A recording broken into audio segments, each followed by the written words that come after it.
అధ్యాయం 7వ వచనాన్ని మనం ధ్యానం చేసుకున్నాం. యెషయా గ్రంథం 45వ అధ్యాయం 7వ వచనం. నేను వెలుగును సృజించువాడను, అంధకారమును కలుగజేయువాడను, సమాధానకర్తను, కీడును కలుగజేయువాడను నేనే, యెహోవాను నేనే, వీటన్నిటినీ కలుగజేయువాడను. దేవునికి మహిమ కలుగును గాక. హల్లెలూయా. ఇప్పుడు వచ్చిన మీరందరికీ నా హృదయపూర్వకమైన వందనాలు చెల్లిస్తున్నాను.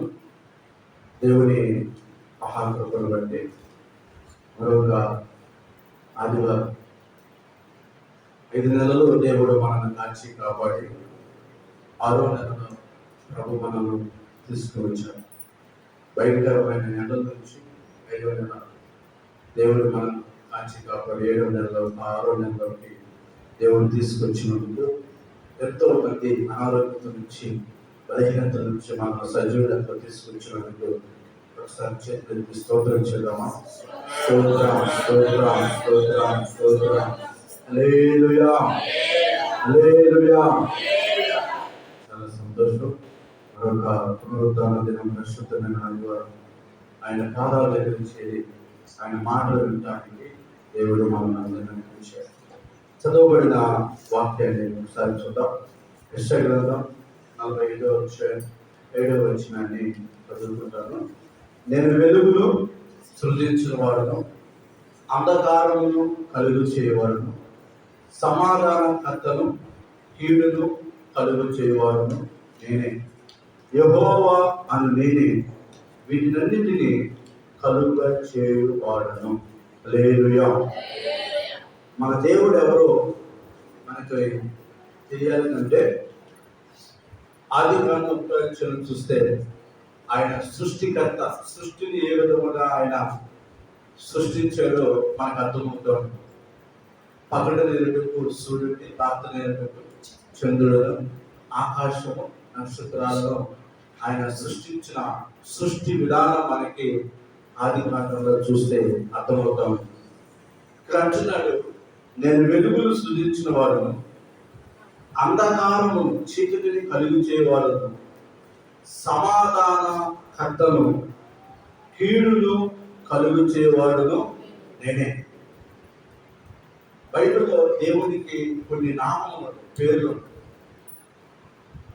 ఆయన ఆల్ఫాయు ఒమేగా, ఆయన మొదటివాడు కనిపెట్టేవాడు, ఆయన ఆదియు అంతమునై ఉన్నవాడు, ఆయన ఆశ్చర్యకుడు, ఆలోచనకర్త. యెషయా గ్రంథం 9వ అధ్యాయం 6వ వచనంలో చూద్దాం. యెషయా గ్రంథం 9వ అధ్యాయం 6వ వచనం.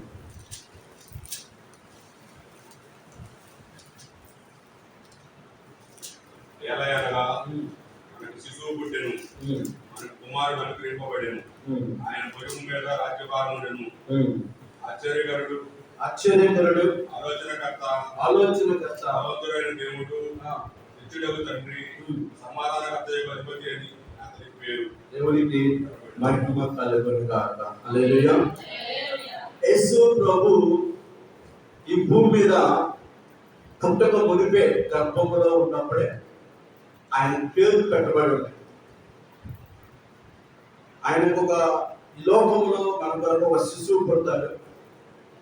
ఆయన మనకు కుమారుడు అనుగ్రహింపబడును. ఆయన భుజము మీద రాజ్యభారం ఉంటుంది.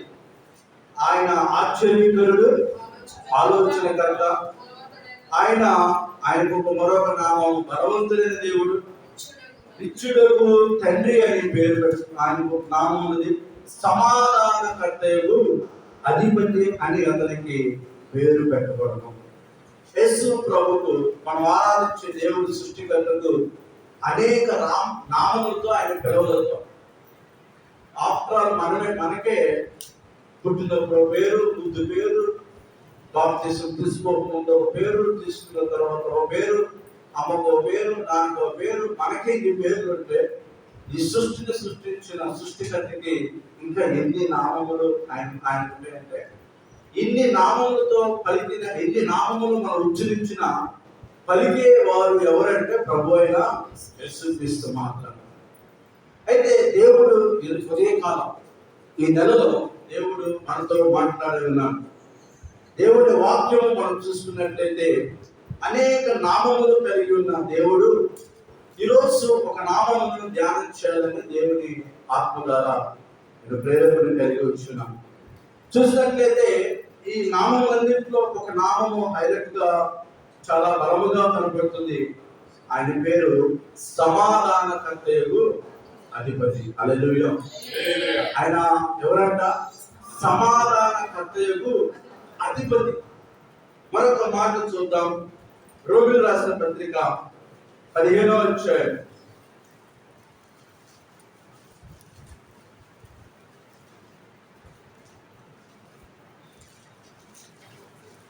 రోమిలకు రాసిన పత్రిక 15వ అధ్యాయం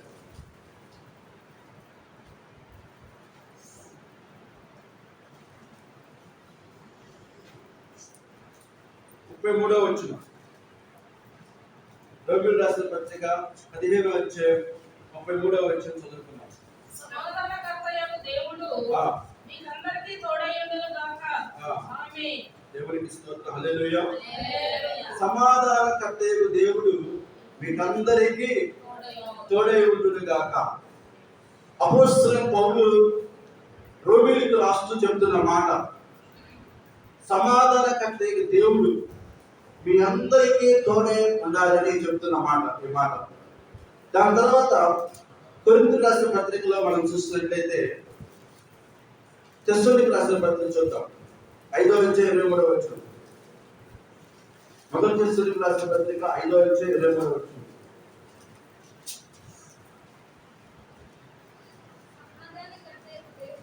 సమాధానకర్తయగు దేవుడు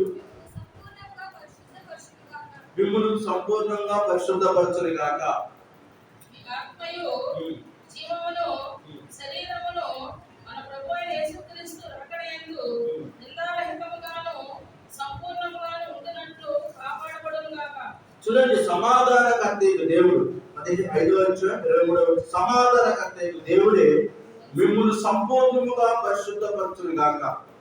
మీ ఆత్మయు జీవము శరీరం అది రాకడయందు నిందారహితముగా సంపూర్ణంగా ఉండునట్లు కాపాడబడును గాక. హల్లెలూయా. దేవుడు సమాధానకర్తయగు దేవుడు. ఆయన మనల్ని ఏం చేస్తారంటే సంపూర్ణపరుస్తారు. సంపూర్ణం. ఎందుకంటే ఆయన రాకడ వరకు మన ప్రాణము ఆత్మ శరీరం నిందారహితంగా ఉంటారు. ప్రాణము శరీరం ఆత్మ. నేను మాట్లాడుతున్నాను, నాలో ఏముందంటే ఆత్మ. ఆత్మ ఉంది కాబట్టి మాట్లాడుతున్నాను. మనమందరం మాట్లాడుతున్నామంటే మనిషి ఆత్మ, మన ఆత్మ ఉంది. అందుకే చచ్చిపోయిన తర్వాత ఏమంటారు? శవం అంటారు. మనిషి పెట్టి పేరు పెట్టి శవం అంటారు. అందుకే బైబిల్ చెబుతుంది, మన్నేది పండుగ చేరును, ఆత్మ దాన్ని దయచేసిన దేవుని ఎందుకు చేరుతున్నది. చూడండి, ఆత్మ దేవుని ఎందుకు చేరుతుంది.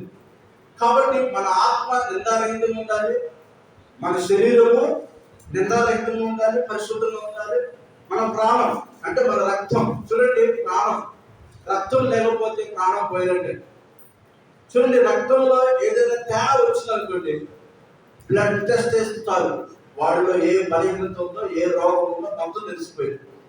అందుకే దేవుడు అంటున్నాడు, ఆయన రాకడ వరకు మనం ఎలా ఉండాలంటే మన ప్రాణం పరిశుద్ధంగా ఉండాలి, మన ఆత్మ పరిశుద్ధంగా ఉండాలి, మన రక్తం కూడా, మన ప్రాణ ఆత్మ శరీరం కూడా ఏంటి ఉండాలంట? పరిశుద్ధం. ఈ పరిశుద్ధపరిచే వారు ఎవరంటే మన ప్రభు అయిన యేసుక్రీస్తు. అందుకే సమాధానకర్తయగు దేవుడు మిమ్మల్ని ఏం చేస్తారంటే సంపూర్ణంగా ఉంచుతారు. ఆయన సంపూర్ణంగా మనల్ని పరిశుద్ధపరిచేవాడు, మనకు సమాధానం ఇచ్చేవాడు. మరొక మాట చదువు. 2వ తెస్సలోనికీయులకు రాసిన పత్రిక 2వ తెస్సలోనికీయులకు పత్రిక 3వ అధ్యాయం 16వ వచనం.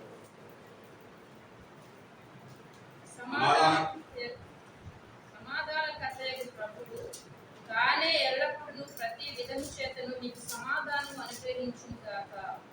ప్రభు మీకందరికీ తోడైయుండును గాక. సమాధానకర్తయగు ప్రభు తానే ఎల్లప్పుడూ ప్రతి విధము చేత మీకు సమాధానము అనుగ్రహిస్తాడు. మన దేవుడు ఎవరంట? ఆయన పేరేంటి? సమాధానకర్తయగు అధిపతి. అందరూ చెప్పండి ఆయన పేరేంటో. ఆయన సమాధానకర్త. ఆయన ఆ సమాధానకర్త మనల్ని పరిశుద్ధపరుస్తాడు, మన ప్రాణ ఆత్మ శరీరాన్ని. నెక్స్ట్, సమాధానకర్త అయిన దేవుడు మనల్ని సమాధానంగా ఉంచుతాడు. ఆమేన్. హల్లెలూయా. నెక్స్ట్ మరొక మాట చూద్దాం. హెబ్రీయులకు రాసిన పత్రిక 13వ అధ్యాయం 20వ వచనం. హెబ్రీయులకు రాసిన పత్రిక 13వ అధ్యాయం 20వ వచనం.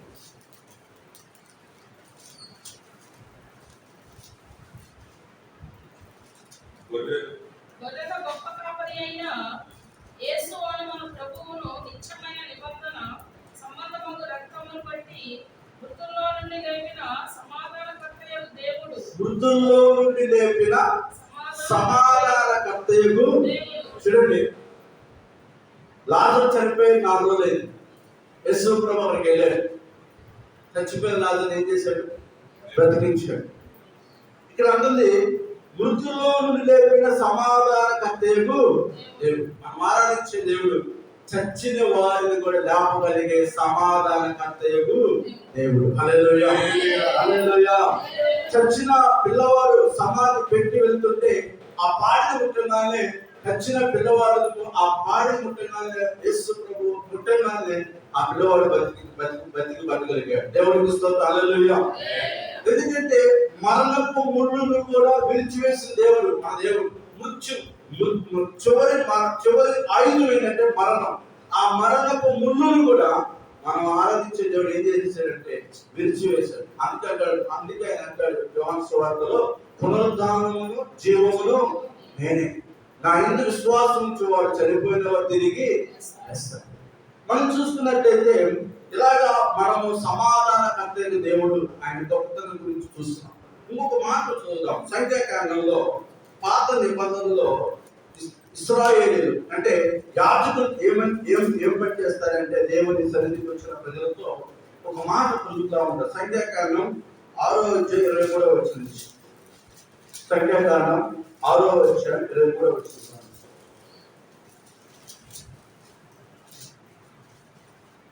మీరు ఇశ్రాయేలులో ఇలాగు దినములను యెహోవా నిన్ను ఆశీర్వదించి.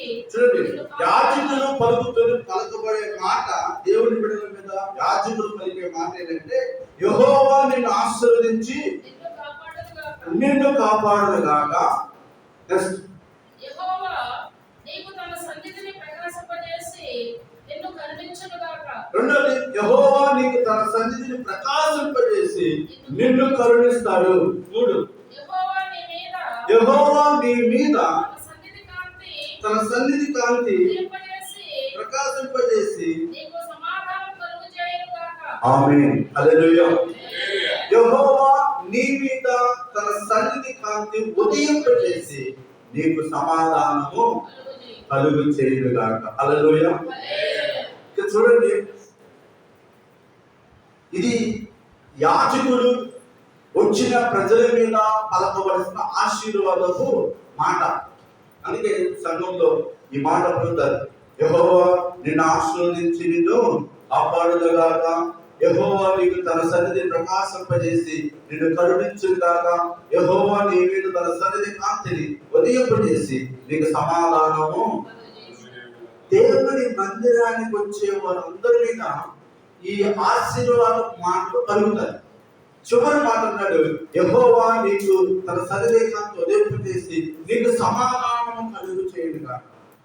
దేవుడు నీకు సమాధానంగా కలుగు చేయునుగాక అంటే అర్థం ఏంటంటే 6 దినాలు ఎన్నో పనులు, ఎన్నో పడిపాటల్లో పడిపోయి, సమస్యలు బాధల్లో పడిపోతూ, ఇరుకులు ఇబ్బందుల్లో పడిపోతూ, రోగ సమస్యలు ఉంటూ దేవుడి మందిరానికి వచ్చిన ప్రజలతో యాజకులు చెబుతున్న మాట, నీకు సమాధానము కలుగును.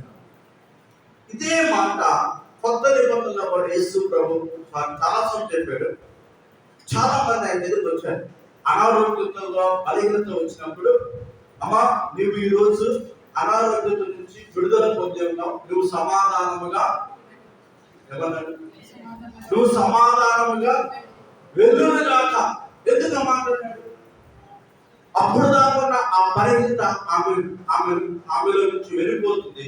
ఇక నీకు ఏ బలహీనత లేదు, నువ్వు ధైర్యంగా ఉండు, నువ్వు సమాధానం కలిగి కాక. కారణం ఏంటంటే సమాధానం లేకపోతే ఆశీర్వాదం ఉండదు. ఎక్కడ సమాధానం ఉంటుందో అక్కడ ఆశీర్వాదం ఉంటుంది, అక్కడ నెమ్మది ఉంటుంది. ఏ కుటుంబంలో సమాధానం ఉంటుందో అక్కడ నెమ్మది ఉంటుంది, ఐక్యత ఉంటుంది, ఆశీర్వాదం ఉంటుంది, అభిషేకం ఉంటుంది. సమాధానం లేని ఇల్లు ఒక పెంట కుప్పనాలి. మాట చెప్పాలంటే సమాధానం లేకోకుండా ఒకే ఇంట్లో ఉండి, సమాధానం లేకోకుండా ఒకే గదిలో ఉన్నా, సమాధానం లేకుండా కుటుంబం అంతా ఒక గృహంలో ఉన్నా, సమాధానం లేకోకుండా కూర్చున్నా కూడా ఆ ఇల్లు ఆశీర్వదించబడదు. హల్లెలూయా. అందుకే సమాధానం ఉండాలి. మరి ముఖ్యంగా ప్రభువును ఆరాధించే మనం, ఎందుకంటే మన దేవుడు సమాధానకర్త, అల్లరికి కర్త కాదు. అల్లరి చేసే వ్యక్తులకి దేవుడు కాదైనా, అల్లరి కార్యాలకి ఆయన అధిపతి కాదైనా. ఆయన అల్లరికి అసలు అసహించుకునే దేవుడు, పాపాన్ని అసహించుకునే దేవుడు. అందుకే అల్లరి కాదైనా సమాధానానికి కర్త. ఆమేన్. హల్లెలూయా. అందుకే యేసు ప్రభు కొత్త నిబంధనలో ఆ మాట తెలుపుతారు, స్వస్థత పడిన తర్వాత నువ్వు సమాధానంగా వెళ్ళు. అంటే ప్రధాన యాజకుడు, మనం ఆరాధించే దేవుడు ప్రధాన యాజకుడు కాబట్టి ఈ పాత నిబంధనలోని ఈ చిన్న చిన్న అమలోని యాజకులే ఈ మాట అంటే, ప్రధాన యాజకుడు యేసు ప్రభు కొత్త నిబంధనలో బాగుపడిన తర్వాత నువ్వు సమాధానముగా వెడుము. హల్లెలూయా. ఈరోజు దేవుడు మన మీద కూడా ఈ మాట పలుకులు గాక. నేను చెబుతున్నాను, యెహోవా నిన్ను ఆశీర్వదించి నిన్ను కాపాడును గాక. యెహోవా నీకు తన సన్నిధిని ప్రకాశింపజేసి నిన్ను కరుణించును గాక. యెహోవా నీ మీద తన సన్నిధి కాంతి ఉదయింపు చేసి నీకు సమాధానము కలుగు చేయును గాక.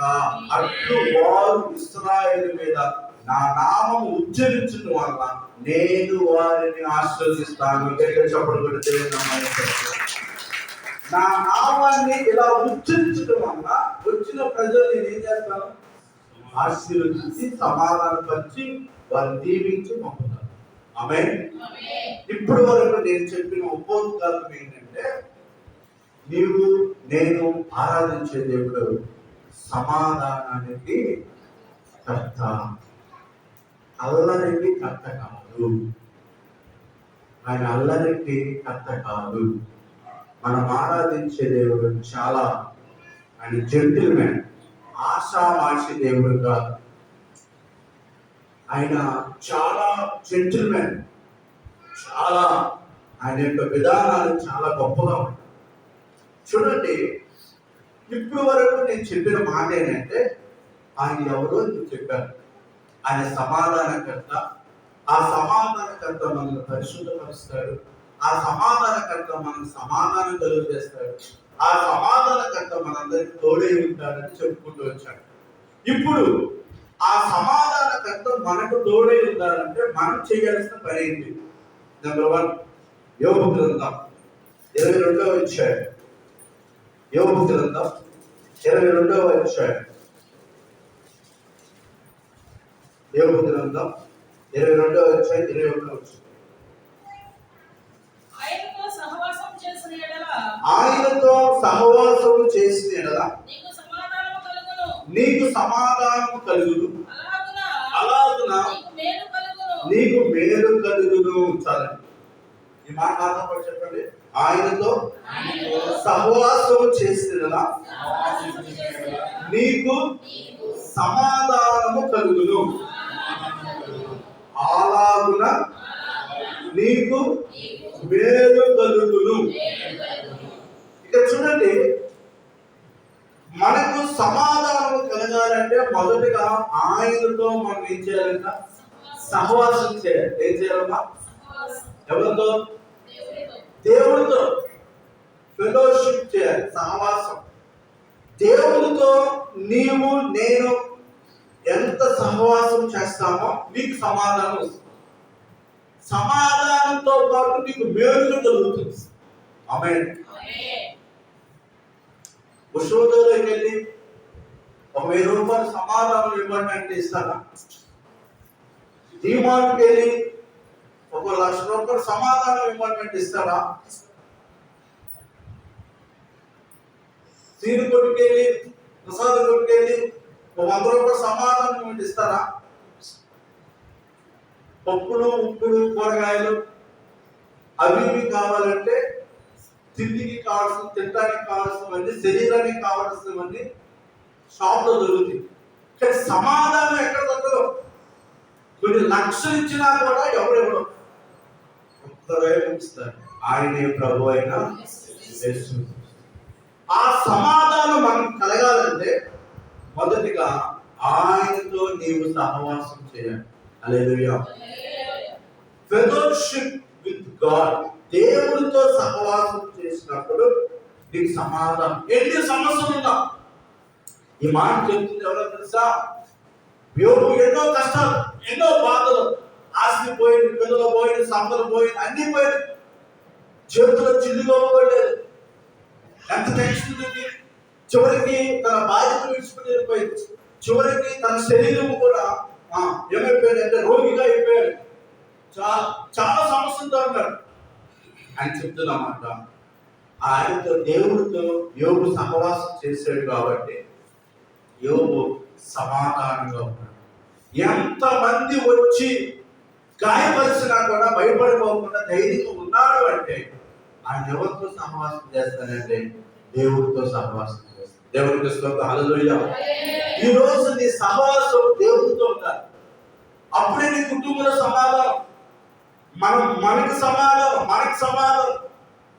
చూడండి, కొంతమంది కోర్టు ఆస్తులు ఉంటాయి కానీ ఇంట్లో ఏమి లేదు, సమాధానం లేదు. మంచి ఉద్యోగస్తులే, భార్య ఉద్యోగస్తులే, భర్త ఉద్యోగస్తులే, పిల్లలు ఉద్యోగస్తులే, ఇంట్లో ఏం లేదు. పీస్, నో శాంతి, నో పీస్. ఈరోజు ఆస్తులు, బంగారము, బ్యాంక్ బ్యాలెన్స్ ఎన్నైనా ఉండొచ్చు కానీ మనిషి హృదయంలో ఏమి లేదంటే శాంతి లేదు, సమాధానం లేదు.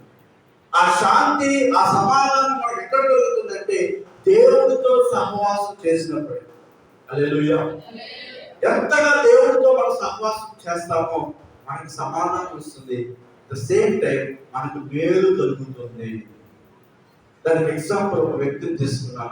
చూడండి, పాత నిబంధనలో ఐజాక్, ఆది కాండము 26వ అధ్యాయం. ఆది కాండం 26వ అధ్యాయం. త్వరగా తీసి త్వరగా చదివితే మనం త్వరగా ముందుకు వెళ్ళచ్చు. 26వ అధ్యాయం 29వ అధ్యాయం. మేము నిన్ను ముట్టక నీకు మేలే తప్ప మరేమియూ చేయక నిన్ను సమాధానముగా పంపివేసితివి కనుక నీవును మాకు కీడు చేయకుండానట్లు నీతో నిబంధన చేసుకొందుమనియు అనుకొంటిమి. ఇప్పుడు నీవు యెహోవా ఆశీర్వాదము పొందిన వాడవనిది. అతడు వారికి విందు చేయక వారు అన్నపానములు పుచ్చుకొనిది. తెల్లవారినప్పుడు వారు లేచి ఒకరితో ఒకడు ప్రమాణం చేసుకొనిది. తరువాత ఇస్సాకు వారిని సాగనంపగా వారు అతని యొద్ద నుండి సమాధానముగా వెళ్ళిరి. హల్లెలూయా. దేవుడితో సహవాసం చేసిన ఇస్సాకు.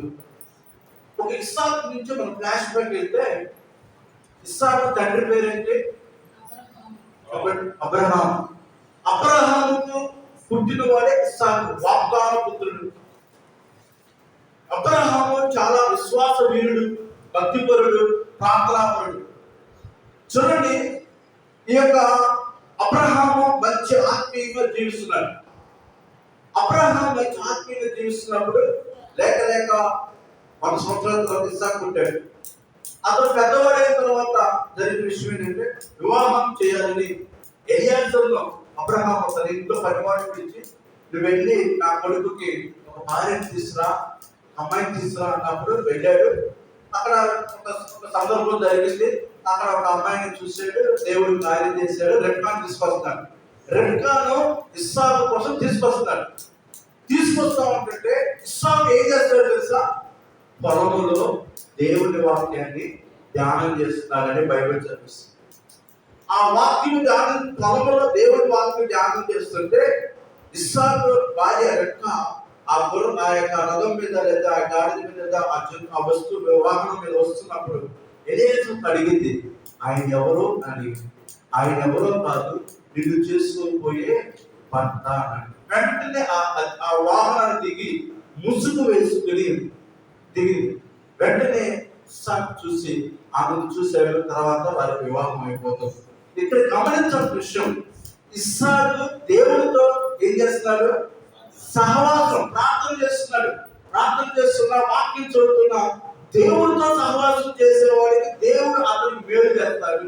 ఇందాక యోగులో నచ్చదు, ఆయనతో నువ్వు సహవాసం చేస్తే నీకు సమాధానము ఉండదండి, మేలు. భార్య దొరికిన మనకి ఏంటంట? మేలు దొరుకుతుంది. ఈరోజు భార్య దొరికిన మేలు కాదు, మేలుకే కూర్చుంటున్నారు. హల్లెలూయా. మనం మేలుతో ఆరోగ్యం అర్థం చేసుకోవాలి. దేవుడికి స్తోత్రం. హల్లెలూయా. సరే, ఇస్సాకు స్టోరీ చూస్తే మేలుగా దొరికింది, చేసుకున్నాడు, అయిపోయింది.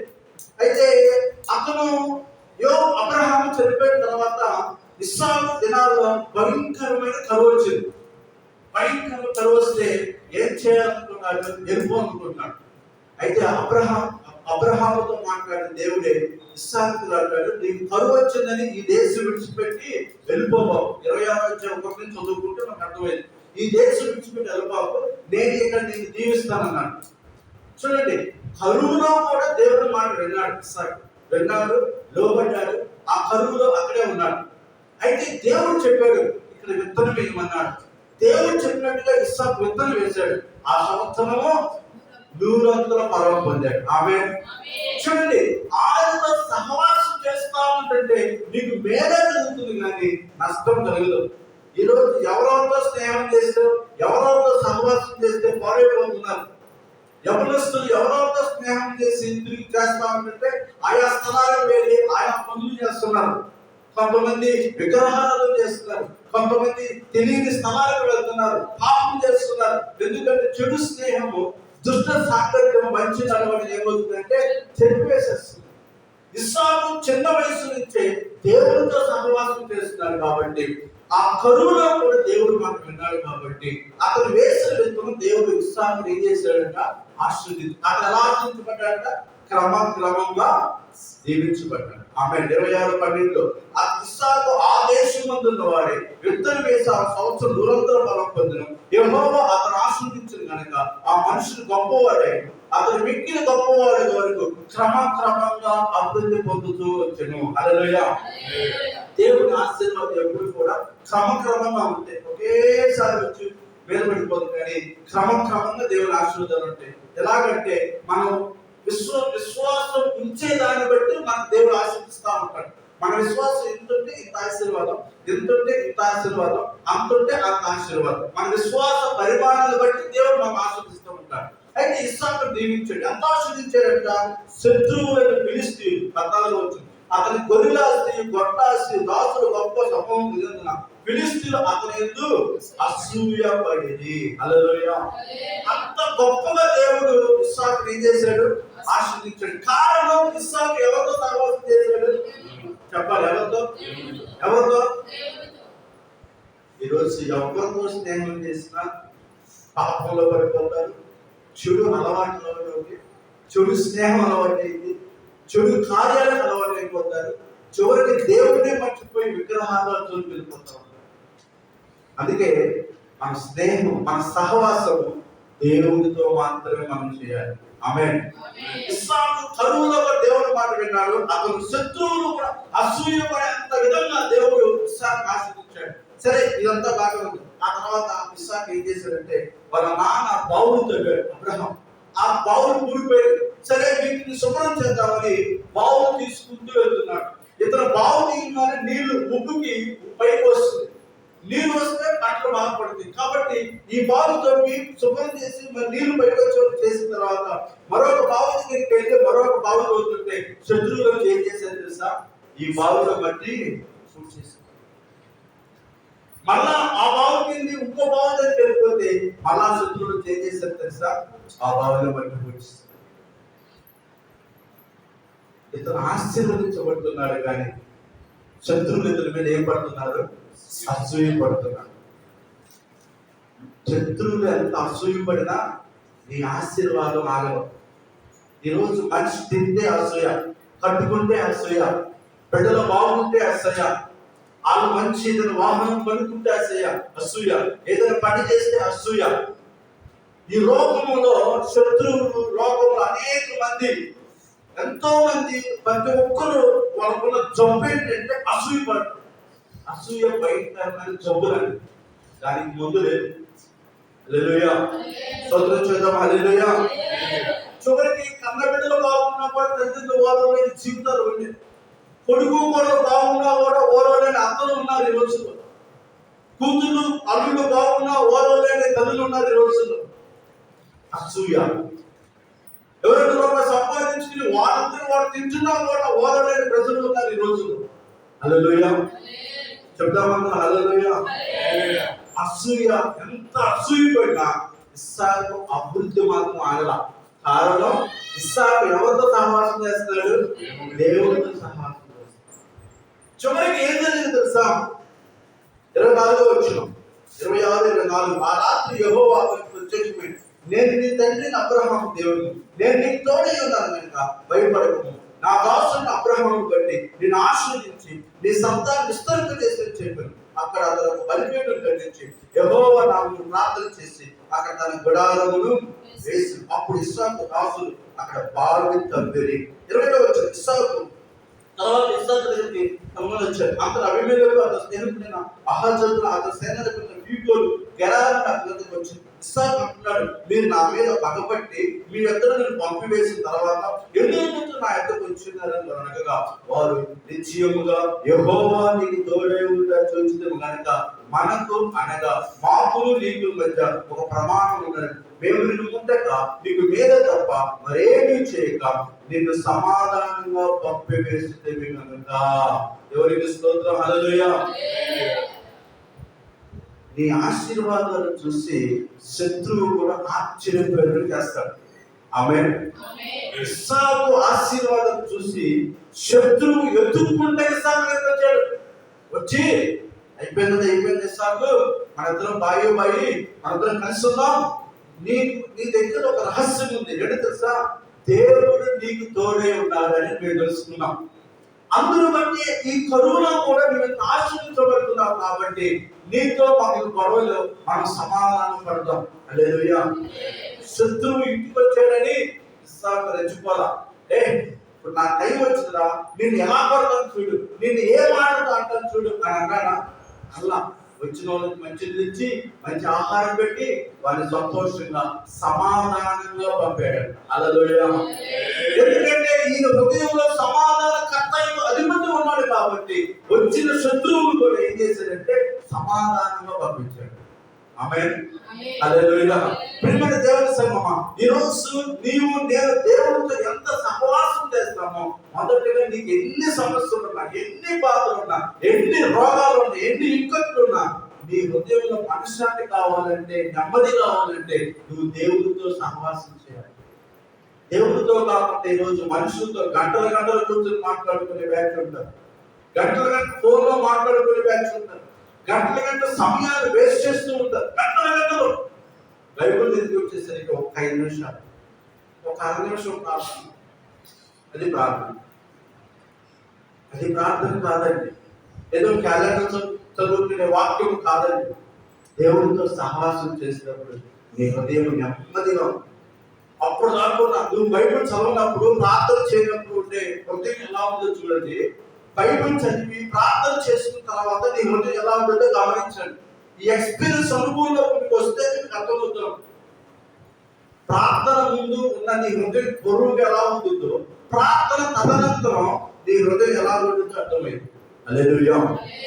అందుకే ఆ అనుభవం నువ్వు రావాలి. అందుకే యోగన్నాడు, ఆయనతో నువ్వు సహవాసం చేస్తే నీకు సమాధానము అలాగే నీకు ఏం జరుగుతుందంట. ఇప్పుడు ఇస్సాకు ఏం కలిగింది? సమాధానం కలిగింది, మేలు కలిగింది. శత్రువులు వచ్చి ఇస్సాకు కాలంలో పడ్డారు, తిరిగి వారికి మంచి ఆహారం పెట్టి పంపించాడు. ఆమేన్.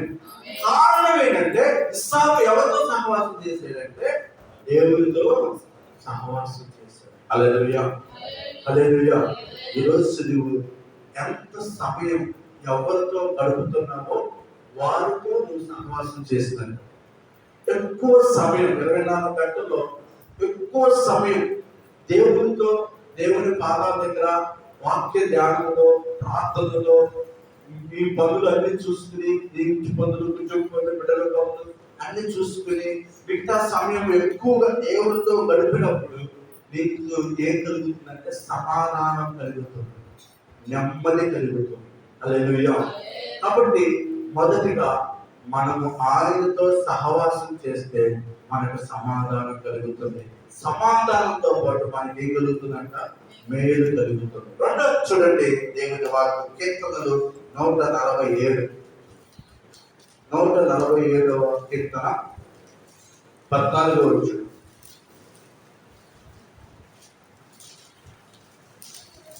నీ సరిహద్దులలో అవును, సమాధానం కలుగ చేయబడు ఆయనే. అవును. మంచి గోధుమలతో నిన్ను తృప్తిపరచువాడు ఆయనే. దేవునికి స్తోత్రం. హల్లెలూయా. హల్లెలూయా. ఇలా అంటున్నాడు కదా, నీ సరిహద్దులో ఏం చేస్తాను? సమాధానం. చెప్పండి ఈ రోజు నుండి, చెప్పండి ఈ రోజు నుండి నా సరిహద్దులలో సమాధానము కలుగు చేయుగాక. ఈరోజు చూడండి, ఇంటి పక్కన ఒక గొడవ, ఇంటి ఎదురు ఒక గొడవ, ఇంటి వెనక ఒక గొడవ, చివరికి ఇంట్లో ఒక గొడవ, భార్యతో గొడవ, భర్తతో గొడవ, పిల్లలతో గొడవ. దేవుడి మందిరం ఆరాధించి గట్టి చప్పుడు కొట్టి ఎగిరేసి గొంతులేస్తే ఇదేంటి? సమాధానం సమాధానం. హల్లెలూయా. ఇంట్లో కొట్టులో తలుపులో గుచ్చుకుని దేవుడి సన్నిధి నుంచి ఆరాధించి చప్పట కొట్టి ఏడ్చి గొంతులేసి కన్నీళ్ళు పెట్టి ఏడ్చి ప్రార్థన చేస్తే సమాధానమా? ఇంట్లో వాళ్ళతో మాట్లాడుకోకుండా పెడమొహంగా ఉంటూ ఈ సమాధానమా? బైబిల్ చెప్తుంది, నీ సరిహద్దులలో ఏం చేస్తారంట? సమాధానం కలుగు చేయవాడు ఆయన. ఈ సరిహద్దులు చూడండి, ఈరోజు యుద్ధాలు ఎందుకు జరుగుతున్నాయి? సమాధానం లేకుండా. అమెరికా, ఇస్రాయేల్, ఇరాన్ మీద యుద్ధం చేస్తుంది. ఇరాన్ ఆ రెండు దేశాలు యుద్ధం చేస్తుంది. దానివల్ల గ్యాస్ కొరత, పెట్రోల్ కొరత, రేట్లు పెరిగిపోయింది. ఇవన్నీ పెరిగిపోయింది. కేవలం ఏంటంటే ఆ దేశం మధ్య ఐక్యత లేకపోవడం, సమాధానం లేకపోవడం, ఆస్తులు, ఆ స్థలాలు కూడా, లేకపోతే ప్రెస్టీజ్ కూడా, ఒక హోదాల కోసం, వాటి కోసం ఇంట్లో పాల్పడిపోయి వాళ్ళు గొడవలాడుతున్నారు. సరే, ఆ యుద్ధాన్ని మనకి ప్రార్థన చేద్దాం. కానీ ఈ రోజు దేవుని మందిరానికి వచ్చే బిడ్డలు కూడా గృహంలో ఏమి లేదు, సమాధానం లేదు. ప్రార్థనకి వెళ్ళే ఉన్నది అందరితో గొడవ, కోడి వచ్చింది గొడవ, పప్పు వచ్చిన గొడవ, పిల్లు వచ్చిందని గొడవ, కాకొచ్చి మా ఇంటి మీద వాలేదండి. ఇది కూడా గొడవేనా? కాకొచ్చి వాళ్ళ దగ్గర గొడవేనా? గొడవలతో రోజు గొడవ వస్తుంది. గొడవలాడుకుంటూ సమాధానకర్త దగ్గరికి వస్తే వేస్ట్, దానికి విలువ లేదు. హల్లెలూయా. నీ సరిహద్దులలో సమాధానం కలుగు చేసే దేవుడితో నీవు నేనేం చేయాలంటే సహవాసం చేయాలి. దినవృత్తాంతంలో 22వ అధ్యాయం 9వ వచనం. ఏంటి? దినవృత్తాంతంలో 22వ అధ్యాయం 9వ వచనం.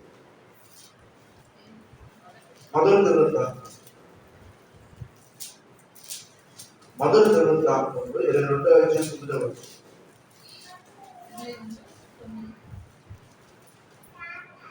నీవు విస్తారం 22వ అధ్యాయం 9వ వచనం. నీవు పుట్టబోవు కుమారుడు సమాధానకర్తగా నుండును. చుట్టూ ఉండు తన శత్రువులందరినీ నేను తోలివేసి అతనికి సమాధానం కలుగజేయుదును. అందువల్ల అతనికి సొలొమోను అని పేరు పెట్టబడును. అతని దినములలో ఇశ్రాయేలుకు సమాధానమును విశ్రాంతియు దయచేయుదును. ఆమేన్. హల్లెలూయా. హల్లెలూయా. ఈ మాట దేవుడు దావీదుతో మాట్లాడుతున్నాడు. నువ్వు మందిరం కట్టలేవు, ఎందుకంటే నీ చేతులు ఏమైపోయినాక రక్తమైపోయింది. యుద్ధం చేసి అన్ని రాజులతో యుద్ధం చేశాడు కాబట్టి నీ చేతులకి రక్తమైపోయి నువ్వు మందిరం కట్టావు. కట్టాలని ఆశ నీకు ఉంది, కానీ నువ్వు కట్టలేదు. నీకు పుట్టబోయే బిడ్డ మాత్రమే కట్టగలుగుతాడు. ఆయన పేరు సొలొమోను. ఆ సొలొమోనుకి అర్థం ఏంటంటే సమాధానం. హల్లెలూయా. ఆయన రాజుగా పరిపాలన చేసేటప్పుడు ఎవరితో కూడా ఎక్కువ నలుదిక్కులు ఆయనకి ఎదురు చేసినాక సమాధానం. నిజంగా 40 సంవత్సరాలు సొలొమోను రాజుగా పరిపాలన చేశాడు. ఎవరితో గొడవలేవంట. ఈయన పుట్టబోయే ముందే దేవుడు సొలొమోను గురించి చెప్తున్నాడు. ఆమేన్. హల్లెలూయా. సొలొమోను సరిహద్దులలో దేవుడు ఏం చేశాడంట? సమాధానం కలిగి చేశాడు. అందుకే రోజు మన ప్రార్థన ఏమేమి తెలుసా, ఇరుగు పొరుగు వాళ్ళతో కొట్లాడుకోకుండా, తెచ్చుకోకుండా, అరుచుకోకుండా, ఇంట్లో అరుచుకోకుండా, బయట అరుచుకోకుండా, రోడ్డు మీద కొట్టుకోకుండా, తల్లుకోకుండా, అయ్యా నాకు, నా భర్తకి, నా బిడ్డలకి, నా కుటుంబానికి ఏం కావాలి? సమాధానం. డబ్బులిస్తే వచ్చేది కాదు సమాధానం. డబ్బులిస్తే వచ్చేది కాదు సమాధానం. దేవుడే ఇవ్వాలి. ఆ సమాధాన కట్టంతో నీవు నేను సహవాసం చేస్తేనే మనకేమొస్తుంది? సమాధానం వస్తుంది, నెమ్మది వస్తుంది. హల్లెలూయా. సొదొమ 40 సంవత్సరాలు రాజుతో పరిపాలన చేసినప్పుడు ఒక్క శత్రురాజుతో కూడా యుద్ధం లేదంట. అందరిలో దేవుడు సొలొమోనుని ఏం చేశారంట? సమాధానం పరిచారంట, ఐక్యత పరిచారు. అంత జ్ఞానం కలిగిన వాడిగా దేవుడు సొలొమోనుని చేశాడు. ఆమేన్. హల్లెలూయా. అంత జ్ఞానం కలిగిన వాడిగా దేవుడు సొలొమోను చేశాడంటే కారణం ఏంటో తెలుసా? సొలొమోను ఎవరితో సమావేశం చేశాడు? నంబర్ 1. ఈరోజు నీ కుటుంబం సమాధానం ఉండాలంటే, భార్య భర్త సమాధానం ఉండాలంటే, కుటుంబం సమాధానం ఉండాలంటే, రోడ్డు మీద బోర్డు మంది చెప్తారు, ఎన్నో ఉచిత సలహాలు ఇస్తారు, అది చేయి ఇది చేయని చెప్తా ఉంటారు. ఎన్ని పాటిస్తే రోడ్డు మీద వచ్చింది. సమాధానం కర్తని దేవుడి దగ్గరికి వస్తే మన ఇంట్లో ఏమొచ్చింది? సమాధానం వచ్చింది. అంతేగాని ఆలోచన సలహాలు తీసుకుని నేను అది చేసేస్తా, ఇది చేస్తా, చీట్ చేస్తా, చట్టాడేస్తా అంటే కొద్దిపోతాం. మూర్ఖులకు తన ఇల్లు ఏం చేసినట్ట? ఓడబెట్టి. జ్ఞానం కలిస్తే తన ఇల్లు ఏం చేసినట్ట? కట్టుకుంటున్నాం. పురుషుడికి కూడా జ్ఞానం కావాలి తెలుసా? నీ భార్య బలహీనమైన ఘట్టమని తెలుసుకుని జ్ఞానం చొప్పున నీ భార్య ఏం చేయాలట? కాపురం చేయాలట. ఎవరికి స్తోత్రం. హల్లెలూయా. అందుకే సమాధానం లేకపోకుండా నీవు ఎంత సంపాదించినా వేస్ట్. కొంతమంది సమాధానం లేకుండా నిరంతరం కష్టపడతారు. కోట్లు సంపాదిస్తున్నారు, వేల సంపాదిస్తారు, రోజుకి 100 సంపాదించవచ్చు. ఇంట్లో మనసారి తిన్నది కూడా నీకు వంట పడతారంటే నీ ఇంట్లో ఏముండాలి? కొంతమంది తింటున్నారు కానీ వాళ్ళు వంట పడుతున్నా ఏం లేదు, సమాధానం లేదు. ఇంకేమంట పడుతుంది? అందుకే వంట పట్టాలన్నా, కష్టపడిన సొమ్ము నువ్వు తినాలన్నా, కష్టపడి నువ్వు అనుభవించాలన్నా, ఆ సమాధాన కర్తయ్యకు దేవుడితో నీవు నేను ఏం చేయాలన్నా? సహవాసం చేయాలి. అప్పుడు నీకు నాకు సమాధానం ఏదవుతుంది? మేలు కలుగుతుంది. హల్లెలూయా.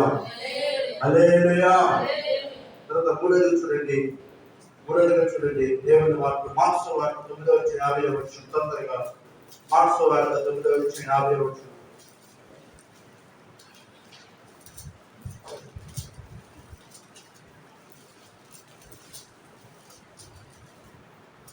మంచిదే కానీ ఉప్పు నిస్సారమైన ఎడల దేని వల్ల మీరు దానికి సారం కలుగజేతురు?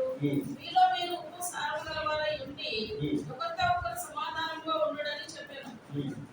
ఒకరితో ఒకరు ఏముండాలంట? సమాధానం ఉండాలంట. ఉప్పు మంచిదే కానీ ఉప్పు నిస్సారం అయితే ఎందుకు ఉపయోగపడింది? ఉప్పులో సారం మొత్తం పోయింది. అదే నా టేస్ట్ వచ్చిందా? కూరలో వేస్తే అలాగే మీలో మీరు ఉప్పు సారు గలవారై ఉండి ఒకరితో ఒకరు సమాధానముగా ఉండండి. అసలు మన దేవుడు ఎందుకు విషయం చేస్తా? చూడండి, కొరింథీయులకు రాసిన పత్రిక 7:15. మొదటి కొరింథీయులకు రాసిన పత్రిక 7:15. మొదటి కొరింథీయులకు రాసిన పత్రిక 7:15. అయితే అవిశ్వాసి అయిన వాడు ఎడబాయవచ్చును. అట్టి సందర్భంలో సహోదరునికైనను నిర్బంధము లేదు, సమాధానముగా ఉండుటకు దేవుడు మనల్ని పిలిచి ఉన్నాడు. ఎందుకు పిలిచాడంటే దేవుడు? చెప్పండి ఎందుకు పిలిచాడంట? అంటే మనం ఇంట్లో పడితే ఎలా ఉండాలంట? సమాధానం. అవతల వ్యక్తి అవిశ్వాసి అయినా సరే, అవిశ్వాసమైన వాడు ఎడబాయి వచ్చిన కానీ అట్టి సందర్భాల్లో సహోదరికైన నిర్బంధం లేదు. మనల్ని పిలిచిన దేవుడు సమాధానంగా ఉండుటకు పిలిచాడు కానీ అల్లరి చేయడానికి కాదు, కొట్లాడుకోవడం కాదు, కోర్టుకి వెళ్ళడానికి కాదు, కేసు పెట్టడానికి కాదు. హల్లెలూయా. మన దేవుడు అల్లరికి కర్త కాదు. మనం పిలిచింది సమాధానముగా ఉండుటకు. ఎందుకంటే ఆయన ఎవరంటే సమాధానానికి అర్థం. దానికి ఉదాహరణ మత్తయి సువార్త చూడండి. యేసు ప్రభు 12 మాట చెప్పాడు. మత్తయి సువార్త 5:21 చదువుతున్నాం.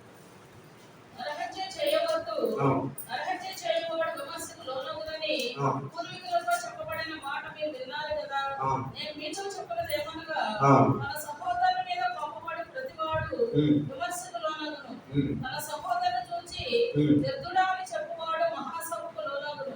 ద్రోహి అని చెప్పువాడు నరకాగ్నికి లోనగును. కావున నువ్వు బలిపీఠమునొద్ద అర్పణము అర్పించుచుండగా నీ మీద నీ సహోదరునికి విరోధం ఏమైనను కలదని అక్కడ నీకు జ్ఞాపకము వచ్చిన ఎడల అక్కడ బలిపీఠమును ఎదుటనే నీ అర్పణము విడిచిపెట్టి మొదట వెళ్ళి నీ సహోదరుతో సమాధానపడము.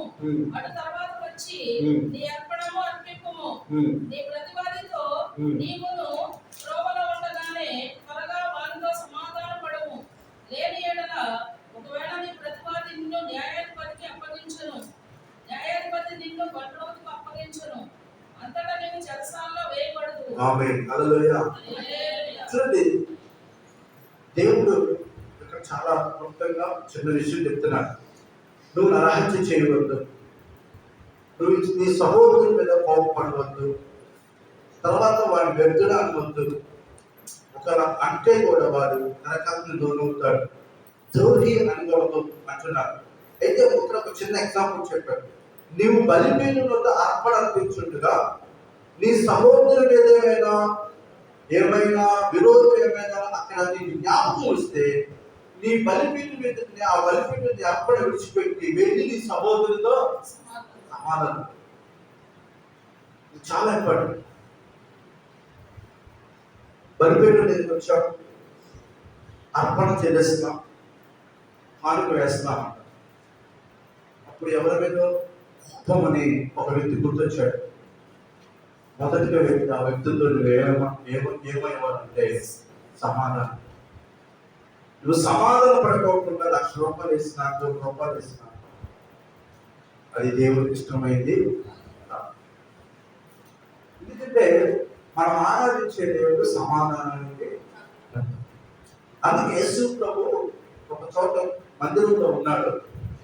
మందిరంలో ఉంటే అందరూ కానుకలు వేస్తున్నారు. ఒక ఆమె 2 గ్లాసులు వేసింది, ఆమె దగ్గర ఉన్నది వేసింది. మిగతా వాళ్ళు చాలా ఎక్కువ వేస్తారు, ఎందుకంటే ఎక్కువ వేశారు. కానీ దేవుడు ఎవరి కానుకలు ఇష్టపడ్డాడు?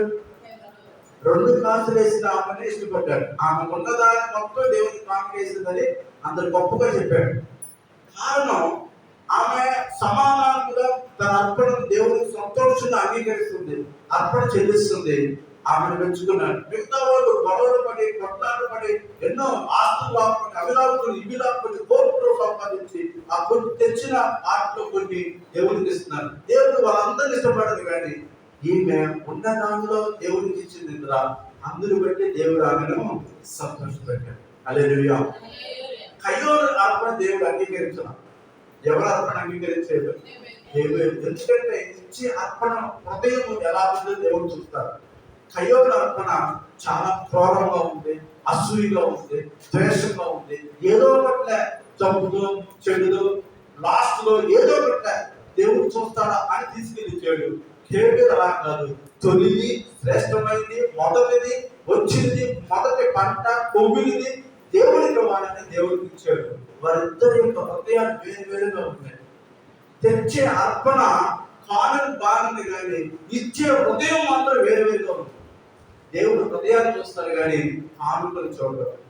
ఇక్కడే అన్నాడు, నువ్వు అర్పణ అర్పించేటప్పుడు ఎవరి మీద నీకు కోపం ఉంటే, అది నీకు జ్ఞాపకం వస్తే మొదట నువ్వు వెళ్ళి వారితో ఏం చేయాలంట? సమాధానం. ఒక ఆయన బాప్టిజం తీసుకుంటాను అని చెప్పాడు. పాస్టర్ గారు చాలా సంతోషపడ్డాడు. నా ప్రార్థన ఆలకించి ఒక మనిషి ముందుకు వచ్చేయడానికి సంతోషపడ్డాడు. అయితే పాస్టర్ గారు, మీరు నీళ్ళలో ముంచుతారు కదా? అవునయ్యా, తల నుంచి కాళ్ళ వరకు మునగాలయ్యా, నీళ్ళలో ముంచుతానయ్యా. పాస్టర్ గారు, నాకు చిన్న కోరిక, చెప్పయ్యా, అంతా ముంచండి, కానీ ఈ జీవితం ముంచబాక. బాడీ మొత్తం ఉంచాను, ఈ చెయ్యి మాత్రం నేను ఉంచనున్నాను. ఏం చేసిందే పాపం ఈ చెయ్య అంటే, నేను ఒక్కడిని చంపేంత వరకు ఈ చెయ్యి మాత్రం నేను నీళ్ళలో ఉంచనని చెప్పాడు. అంటే బాప్తీసం అలాగే ఉంటాయా? పూర్తిగా ఉనికి తీసుకోవాలి, కానీ ఈ చెయ్యి ఉంచుకోకుండా దేవుడికి కాదు కాదు అంటే ఆయన కొద్దిగా ఇంకా మారలా. ఇంకా ఎవరితో గొడవలు ఉన్నాయి, ఎవరితో కొట్లాటలు ఉన్నాయి, ఎవరితో చంపాలంట. మనం చంపేదాకా ఈ చెయ్యి నేను ముంచాలన్నాడు. అలాంటప్పుడు నువ్వు బాప్తీసం తీసుకున్నా తీసుకోకపోయినా బెస్ట్ అంటున్నాడు. నీకు ఎవరికి అసమాధానం ఉంటే మొదటి వెళ్ళి సమాధానం పడు, అప్పుడు వచ్చి నువ్వు కానికే. అంటే ఎంత పర్ఫెక్ట్ గా దేవుడు చెప్తాడు తెలుసా? కానుక ఇచ్చేటప్పుడు కూడా సమాధానంగా దేవుడికి ఇవ్వాలంట. గొడవలాంటి కొట్లాంటి అసూయపడుతూ దేవుడితో అసమాధానంగా మనం ఎంత కానుక ఇచ్చినా ఈ దేవుడు మాత్రం అంగీకరించడు. సర్వశక్తి గల ఈ దేవుడు, సృష్టికర్త దేవుడు అంగీకరించడు. బయట ఎవరెవరో ఏదైనా అంగీకరిస్తారేమో కానీ సృష్టికర్త దేవుడు, సర్వాధికారి దేవుడు మాత్రం అంగీకరించడు. అందుకే వెళ్ళి వాళ్ళతో వేపడమంటాడు సమాధానం. నువ్వు సమాధానం పడకపోతే ఎంత ఆరాధన చేసినా, ఎంత వాక్యం చెప్పినా, ఎంత స్టాటస్లు పెట్టినా పనిచేయదు. సమాధాన పాత్రలు నీ హృదయంలో ఏమన్నారంటే వేరుపరిచింది. హల్లెలూయా, హల్లెలూయా. ఎందుకంటే దేవుడు మన హృదయాన్ని సమాధాన పరిచే దేవుడు. దేవుడు మన హృదయాన్ని ఏరుపడి చేసే దేవుడు. తర్వాత మరొక మాట చూద్దామా? రోమియోల పత్రిక 12వ అధ్యాయం 18వ వచనం. లాస్ట్ మాట ప్రార్థన చేద్దాం. త్వరగా రోమియోల పత్రిక 12వ అధ్యాయం 18వ వచనం.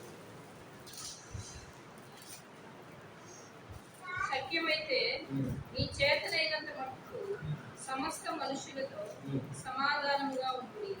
శక్యమైతే మీ చేతనైనంత మట్టుకు అనేక మనుషులతో, సమస్త మనుషులు సమాధానంగా ఉండుడి. తర్వాత ప్రియులారా, మీకు మీరే పగదించుకొనక దేవుని ఉగ్రతకు చొంగి పగదించుట నా పని, నేనే ప్రతిఫలించునని ప్రభు చెప్పుచున్నానని రాయబడి ఉన్నది. హల్లెలూయా. ఎంతమందికి అర్థమైంది ఏమాట? శక్యమైతే మీ చేతనంత బట్టి సమస్త మనుషులతో ఏమవుతారంట? సమాధానం. ఇది చాలా చాలా కష్టమైన మాట. ఎందుకంటే మనల్ని బాధ పెట్టిన వారిని, మనల్ని గాయపరిచిన వారిని, మనల్ని ఇబ్బంది పెట్టిన వారిని, మన నిందలు పరిచిన వారిని, మన అవమానపరిచిన వారిని, వారితో సమాధానం పెట్టడం అంత ఆశాంశం కాదు. అది దేవుని ఆత్మలో మాత్రమే వారితో సమాధానం. హల్లెలూయా. ఎందుకంటే పగ తీర్చుకున్నట్లా ఎవరి పని? దేవుడి పని. మన హృదయంలో మాత్రం అవతల వ్యక్తులు ఏం చేయాలంటే దేవుడిని అప్పగించారు. ప్రభా నేను అప్పగిస్తున్నాను, బట్ నువ్వే చూసి పగతించుకుని నా పని నాకు కాబట్టి నేను మాత్రం క్షమించేస్తాను, నువ్వేం చేస్తావని చేసేస్తాను. ఒక సహోదరి మంచి ఉద్యోగం చేస్తుంది. ఆ ఆఫీస్లో ఆమెకు ప్రమోషన్స్ రావాలి, చాలా సీనియర్. ఈమె పైన మేనేజర్ ఏం చేశాడంటే ఈమెకు ప్రమోషన్ ఇవ్వకుండా ఈమె కన్నా జూనియర్స్ అందరికి ప్రమోషన్ ఇస్తున్నాడు. ఈమె కన్నా జూనియర్స్ కి ప్రమోషన్ ఇస్తున్నాడు, ఈమెకు మాత్రం ప్రమోషన్ అవుతున్నా. పాపం చాలా బాధపడుతుంది. కానీ ప్రార్థన చేయడం ఏం చేయలేదు, మాల దేవుని సన్నిధికి వెళ్ళడం మాల, సహవాసం చేయడం మాల, ప్రార్థన చేస్తుంది, దేవుడితో సహవాసం చేస్తుంది. దేవుడు అడుగుతుంది. ఒకరోజు ఏంటి ఇంత మూర్ఖంగా నా మీద ప్రవర్తిస్తున్నారు, నాకున్న ఎక్స్పీరియన్స్ బట్టి నాకు వీళ్ళందరికంటే ప్రమోషన్ మొదలు నాకు రావాలి కదా, వీరికి ఇస్తారు ఏంటని చాలా బాధపడేది.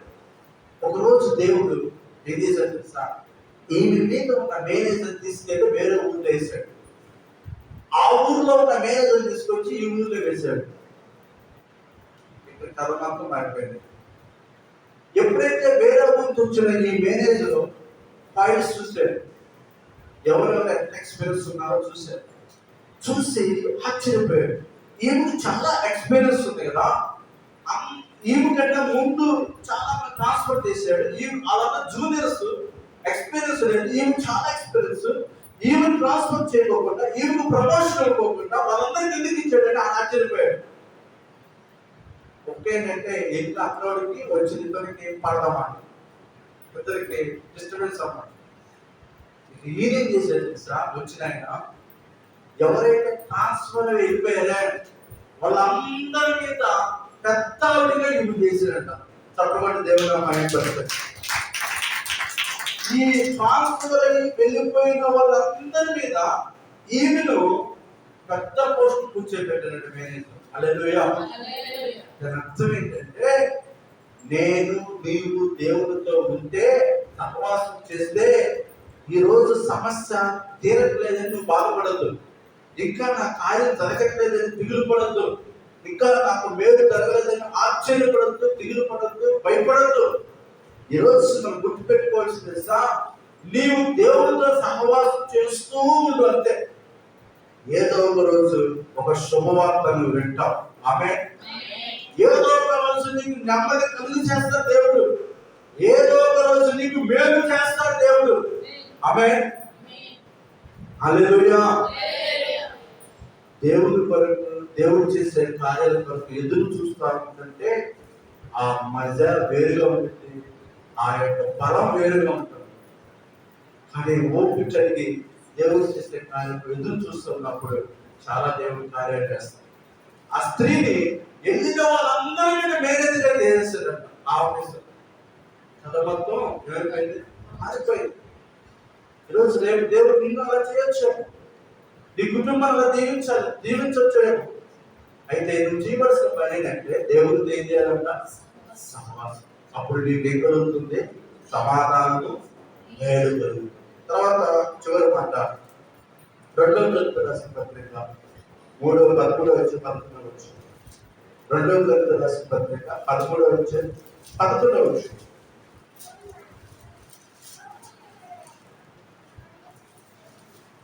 2వ కొరింథీయులకు రాసిన పత్రిక 13:11. తుదకు సహోదరులారా, సంతోషించుడి, సంపూర్ణయుడి, ఆదరణ కలిగి ఉండి, ఏక మనసు గలవారైనడి, సమాధానముగా ఉండి, ప్రేమ సమాధాన కర్తైన దేవుడు మీకు తోడేయుడును.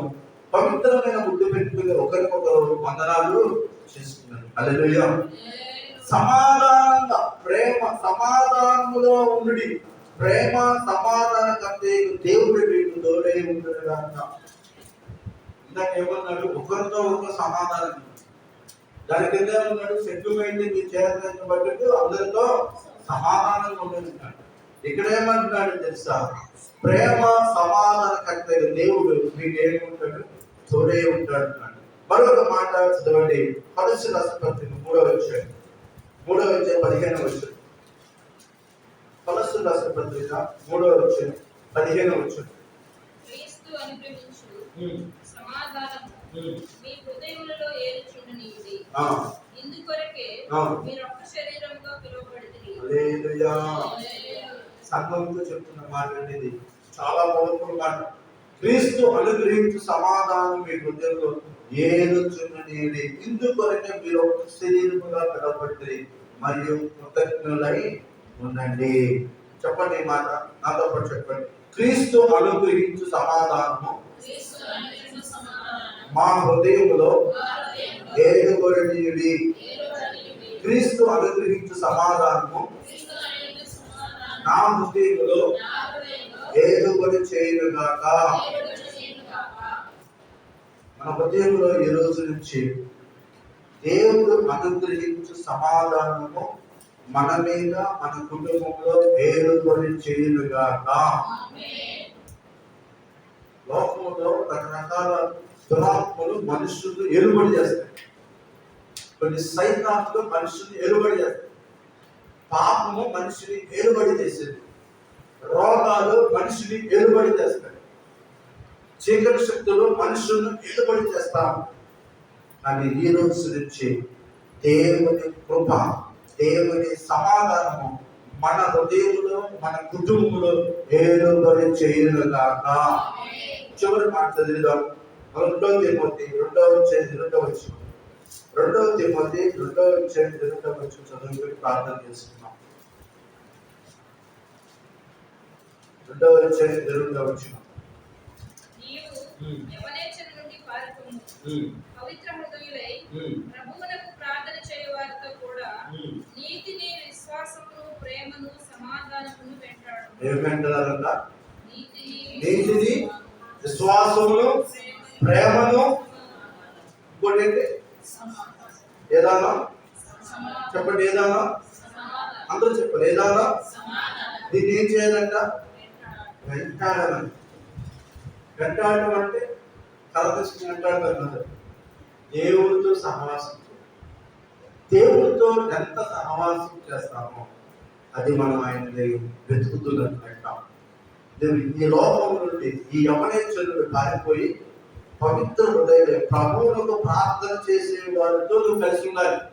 అప్పుడే నీకు సమాధానం వస్తుంది, అప్పుడు నీకు నీతి వస్తుంది, అప్పుడు నీకు ప్రేమ కలుగుతుంది. హల్లెలూయా.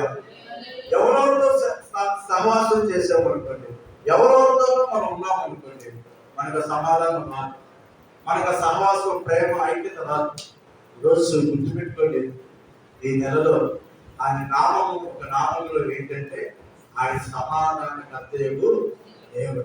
ఆ సమాధానకర్తయు దేవుడు మనకు తోడై ఉన్నాడంటే మనము ఎవరితో సహవాసం చేయాలంటే దేవుడితో సహవాసం చేస్తే నీకు, నీ కుటుంబానికి సమాధానం కలుగుతుంది. అప్పుడు నీకు మేలు కలుగుతుంది. దేవుడిని విడిచిపెట్టేసేసి సహవాసం చేయకోకుండా, ప్రార్థన చేయకోకుండా, వాక్యం చదవకోకుండా, మందిరానికి రాకోకుండా, ప్రార్థనకి రాకోకుండా, సంఘ కార్యక్రమానికి రాకోకుండా నువ్వు దేవుడితో సహవాసం చేయకపోతే మాత్రం ఆశీర్వదించబడలేము. హల్లెలూయా. ఎందుకంటే నువ్వు ఎంతగా నువ్వు ఎవరేచ్ఛ నుంచి పారిపో అంటే ఈ లోక సమస్యల నుంచి, ఈ లోక మనల్ని బలహీనపరిచే దురాత్మ శక్తి నుంచి, ఈ లోకంలో మనల్ని పడవేసే కుయుక్తి నుంచి నువ్వు పారిపోయి ఈ పవిత్రమైన హృదయంలో ప్రార్థన చేసే వారితో నువ్వు సహవాసం చేస్తే అప్పుడు నీకు నువ్వేమేమి వెంటాలంట? నీతిని, విశ్వాసమును, ప్రేమను, సమాధానం ఏం చేయాలంట? అంట. హల్లెలూయా. ఇస్సాకు సహవాసం వెంటాడు, సొలొమోను సహవాసం వెంటాడు. దేవుడితో సహవాసం చేశారు, అందుకే వాళ్ళ జీవితాలను ఆశీర్వదించుకున్నారు. ఇస్సాకు కరువులో కూడా అంత అభివృద్ధి కావడానికి, శత్రువులు కూడా అంత అసూయపడే విధంగా ఆశీర్వదించబడే కారణం చాలా మందికి ఆశ ఉంటుంది, నేను ఆశీర్వదించబడాలి. ఆశీర్వదించబడాలి కోరిక బాగుంటుంది, కానీ దేవుడితో మాత్రం ఏం చేయరు? సహవాసం చేయరు. దేవుడితో సహవాసం చేయకుండా ఆశీర్వాదం రావు. దేవుడితో గడపకోకుండా ఆశీర్వాదం రావు. దేవుడి పాదాలకి రాకోకుండా దేవుడు రావు. నువ్వు ఎంత గడుపుతావో గడిపిన ప్రతి దానికి లెక్క కట్టిన దేవుడు ఆశీర్వదిస్తాడు. దేవుడి దగ్గర కాచే కందిని కానీ, దేవుడి దగ్గర గడిపే సమయం కానీ అది వ్యర్థమని అనుకోకూడదు. ఎక్కడ కూర్చున్నా మనకు వ్యర్థమే.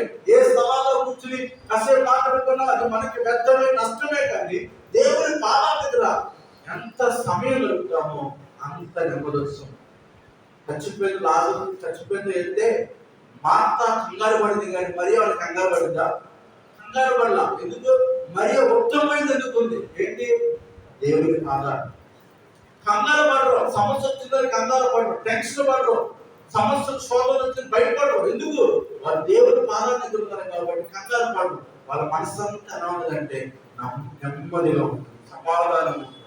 ఏ రోజు అంటే సమాధానం దేవుడు మనందరికీ కలిగించును గాక. యెహోవా తన సన్నిధి కాంతిని మన మీద ప్రకాశింపజేసి నీకు సమాధానం కలుగజేయును గాక. ప్రార్థన చేసుకున్నాం. అందరి తల గురించి కళ్ళు మూసుకున్నట్లయితే అందరూ కళ్ళు మూసుకున్నాం. అవకాశం ఉంటే మోకరిద్దాం. ఒక 2 నిమిషాలు మన ఏక మనసుతో ప్రార్థన చేసుకున్నాం. ఎవరితో అసమాధానం ఉన్నా కూడా మనం ఆశీర్వదించబడలేదు. కుటుంబంలో అసమాధానం ఉన్నా కూడా ఆశీర్వదించబడలేదు. మన ఇరుగు పొరుగు వారితో అసమాధానం ఉన్నా కూడా ఆశీర్వదించబడలేదు. అందుకే బైబిల్ చెప్తుంది, శక్యమైతే సాధ్యమైనంత వరకు అందరితో నువ్వు సమాధానం ఉండు, భగవద్గీతగా నా పని అంటున్నాడు దేవుడు. ఆయనకి అప్పగిద్దాం. ఆయనే యుద్ధం చేసేవాడు, ఆయనే మన పక్షులు విజ్ఞాపన చేస్తారు. కాబట్టి మనము దేవుడితో సహవాసం చేద్దాం. యోగు కంటున్నాడు, ఆయనతో నువ్వు సహవాసం చేసేదా నీకు సమాధానం కలిగే దేవుడు నీకు తోడే ఉండాలంటే మొదటిగా ఆయనతో మనం సహవాసం చేయాలి. మనల్ని పిలుచుకుంది కూడా అందుకే. ఆయనతో సహవాసం చేయడానికే దేవుడు మనల్ని పిలుచుకున్నాడు. ఇప్పటి వరకు ఒకవేళ ఆయనతో సహవాసం చేయకపోకుండా ఈ లోక సంబంధమైన విషయాలతో, లోక సంబంధమైన అలవాట్లకి సహవాసం చేసేమేమో, ఈ రోజు నుంచి, ఈ దినం నుంచి అయినా నువ్వు ఎంత ఎక్కువగా దేవుడితో సహవాసం చేస్తావో నీ గృహము అంత ఆహ్లాదకరంగా, సంతోషంగా, మేలుతో దేవుడితో నడుస్తాడు. ప్రార్థన చేసుకున్నాం. అందరూ తలలో అందరూ కళ్ళు మూసుకున్నాం. దేవుడు ఈ మధ్యాహ్న సమయంలో ఎవరితోనైనా సమాధానం ఉన్నా, ఒకవేళ భార్యతో, భర్తతో, కుటుంబంతో ఎవరితోనైనా అసమాధానం ఉన్నా కూడా దేవుడు ఇప్పుడే వాటిని విడిచిపెట్టడం. ఎందుకంటే దేవుని శరీరంలో, రక్తంలో మనం పాల్పంచుకోకపోతున్నాం. అయోగ్యంగా మనం చేయకూడదు. ఇప్పుడే ఎవరితోనైనా గొడవ ఉన్నా కూడా ఇప్పుడే నీ హృదయంలో, ప్రభా నేను ఆ మనిషిని క్షమించేస్తున్నాను, నేను ఆ వ్యక్తిని క్షమించేస్తాను ప్రభా, ఇదిగో నీవే పగతించుకుని నా పని అంటున్నావు కాబట్టి నీకు అప్పగిస్తాను ప్రభా, మీరే నాకు తోడుగా ఉండండి, సహాయం చేయండి. అందరూ నోరు తెరిచి ఒక్క 2 నిమిషాలు ప్రార్థన చేద్దాం. ప్రార్థన చేస్తున్నాం. ఇదిగో ఈ రాత్రి ఉదయకాలం ప్రభురాత్రి భోజనం కోరుకుంటున్నాం. అయోగ్యంగా మాత్రం మనం చేయవేయకూడదు. మనం ఆయన పాత్రలో మనం చేయవేయాలంటే మనం పరిశుద్ధపరచుకోవాలి. ఆ సమాధానం కంటే దేవుడే మనం ఏం చేస్తారంటే పరిశుద్ధపరుస్తాం. మన ప్రాణ, ఆత్మ, శరీరాన్ని పరిశుద్ధపరుస్తాం. ఆ పరిశుద్ధపరిచే దేవుడు ఈ మధ్యాహ్న సమయంలో మన మధ్యలో సంచరిస్తున్నాం. నోరు తెరిచి ప్రార్థించేద్దాం. అయ్యా నా కుటుంబంలో సమాధానం ఏలుబడి చేయండి, నా కుటుంబంలో సమాధానం ఇచ్చండి, నా భర్తతో సమాధానంగా నేను ఉండాలి, నా భార్యతో సమాధానం ఉండాలి, నా బిడ్డలతో సమాధానం ఉండాలి, నా తల్లిదండ్రులతో సమాధానం ఉండాలి, నా ఇరుగు పొరుగు వారితో సమాధానం ఉండాలి, నేను చేసే పని చోట పరివారంతో సమాధానం ఉండాలి, సమాజంలో సమాధానం ఉండాలి. అట్టి సమాధానం నాకు దయచేయండి. ఈ సమాధానం ఉన్నప్పుడే నేను దీవించబడతాను, నాకు నెమ్మది వస్తుంది, నాకు ధైర్యం వస్తుంది. ప్రభా నిశ్చయానికి స్తోత్రాలు. సాగు ఎంత ఆశ్రయించబడ్డాడు ప్రభా, మేము అంత ఆశ్రయించబడుతున్నా మమ్మల్ని వచ్చి ప్రార్థిస్తున్నాం. హల్లెలూయా, హల్లెలూయా. ప్రార్థన చేసుకొని ప్రభు శరీరం, ప్రభు రక్తం శుద్ధపడి తీసుకువస్తున్నాం. అందరూ నోరు తెరిచి ప్రార్థన చేసుకున్నాం. ప్రభా ఈ రాత్రి ప్రభానికి స్తోత్రం. ఈ సమయంలో ప్రభానికి స్తోత్రం. ఈ సమయంలో మాతో మీరు మాట్లాడండి తండ్రి. నీకే స్తోత్రాలు చెల్లిస్తున్నాం తండ్రి, నీకే స్తోత్రాలు చెల్లిస్తున్నాం ప్రభా. అందరితో సమాధానపడే మనస్సు మాకు దయచేయండి.